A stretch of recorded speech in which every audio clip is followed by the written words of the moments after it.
When I first started speaking English, I thought sounding smart meant using long, complicated words. I believed people would respect me more if I said, utilize, instead of, use, or, commence, instead of, start. But the more I tried to sound impressive, the more awkward and unnatural I felt. Eventually, I learned a truth I wish someone had told me earlier. Native speakers sound natural not because they use big words, but because they use simple ones with confidence. And once I understood this, my whole approach to speaking changed. I remember one conversation that completely shifted my mindset. I was talking to a colleague and said, "I will attempt to rectify the situation shortly." He looked at me for a second, then smiled and said, "Oh, you mean you'll fix it soon?" His version sounded warmer, clearer, and somehow more professional. Mine felt stiff and rehearsed, like something copied from a formal letter. That moment made me realize that good English isn't about difficulty, it's about clarity and flow. Over time, I started paying attention to how native speakers naturally express themselves. I noticed that they rarely choose complicated vocabulary in everyday conversation. They say things like, get started, figure it out, put it together, or, make it work. These are all simple words, but the combinations are powerful and expressive. I realized that the skill isn't in knowing fancy words, it's in choosing the words that make communication effortless for both sides. As I practiced more, I also found that simple words gave me more confidence.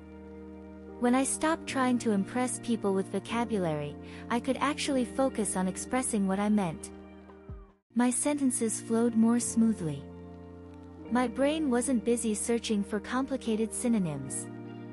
I felt free, relaxed, and surprisingly more native-like. It was almost like unlocking a new version of myself, one that finally sounded natural. Another thing I discovered is that simple words help me stay emotionally connected to what I'm saying. When language is too formal or heavy, it creates distance. But when I speak in a natural, straightforward way, my voice carries more warmth and authenticity. It becomes easier to tell stories, share feelings, and connect with people on a deeper level. English stops being a subject I study and becomes a tool I use to reach other humans. Of course, simple doesn't mean childish. It means clean, efficient, and human. Many of the world's best communicators, from leaders to writers, rely on simple language because it reaches everyone. It's not about showing vocabulary size, it's about making your message land smoothly in the listener's mind.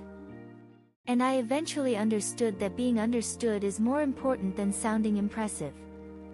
So now, when I speak English, I choose clarity first. If a simple word can express my meaning, I go with it. When a thought feels too heavy or complicated, I rewrite it in my mind using everyday language. And the funny thing is, once I started doing this, people began telling me that my English sounded more natural and confident than before. Some even said it was easier to talk with me because my language felt real and approachable. Looking back, I realized that speaking like a native is not about vocabulary size but about the comfort and rhythm of the language. And the fastest way to build that rhythm is by letting go of unnecessary complexity.